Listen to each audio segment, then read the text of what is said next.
On a Winter's Day, a Vignette. February 2nd, 1813, Candlemas Day. What more delightful occasion can there be than to take a leisurely turn about the exquisite grounds of Pemberley in the company of my dearest companion, and on such a glorious day as this? I feel a crisp, wintry air brush against my cheeks as I walk beneath soft grey and blue skies. The bird's gentle song fills the air, and I look upon the courtly, leafless trees, their skeletal branches reaching towards the heavens as if praying for a change in the weather. I toss a sidelong glance at the love of my life, his countenance reflecting a deep reverence for the beauty of the grounds. Though the trees are mostly barren and stark, the gardens shine in their own winter glory.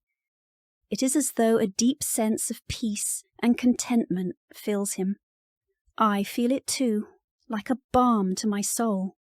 I stop to enjoy the lake's view and admire its tranquil waters. Fitzwilliam joins my side and puts his arm around me. As he does, I feel a warmth spreading through my body, making me smile. "What a beautiful day," I say, looking up into his dark eyes. "Indeed," he replies. "And a beautiful day to celebrate Candlemas." I smile and nod. Candlemas, revered for its religious significance and its celebration of the arrival of spring, with its promise of fresh light and new beginnings. We continue our stroll, taking in the beauty of the gardens, leisurely passing by beds of dormant roses, whose blooms we long to enjoy in the summer months. As we round the bend, we pause in awe of the colossus towering above us. A stately old tree, its branches showing signs of life as tiny buds appear among the twigs. "This tree marks the start of spring," Fitzwilliam says, noting the branch's recent growth. I smile and look up at the sky, watching a flock of birds soaring across the horizon. I am reminded of the old saying, "If Candlemas Day be fair and bright, winter will have another flight." With heightened appreciation for the wonders of wintertime, Fitzwilliam and I continue our walk, enjoying the peaceful gardens. As we saunter beneath the shelter of the towering trees, I listen with keen interest as he recounts stories about his ancestors who had lived at Pemberley for generations.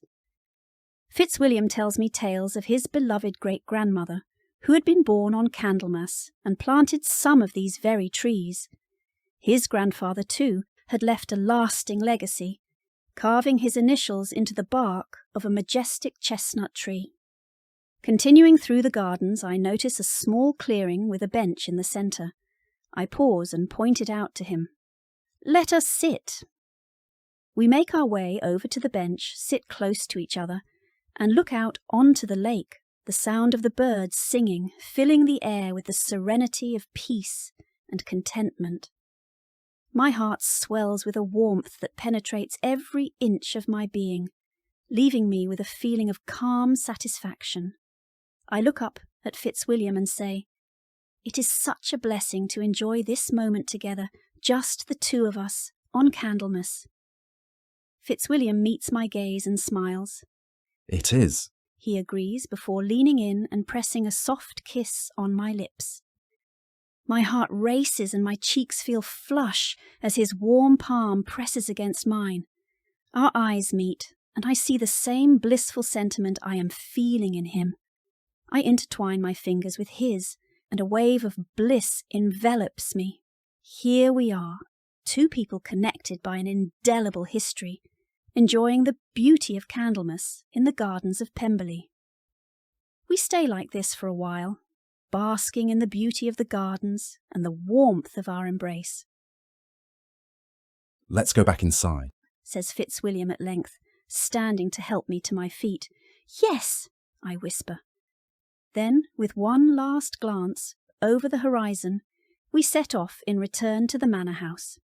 The atmosphere buzzes with excitement as we get nearer to Pemberley House, where acquaintances, friends, and family alike are all gathered to partake in the sumptuous feast that awaits us. and I am ever so delighted to have been able to share this respite, if only for a short while, with my beloved. My heart quickens with anticipation as my dearest Fitzwilliam's arm slips around my waist, pulling me close as we step through the door. His touch stirs my soul, a promise of what's to come, and I'm overwhelmed with immense gratitude for having found such a passionate love like this, for being able to spend our lives together in such a magical place as this, and indeed for celebrating such a special day as this.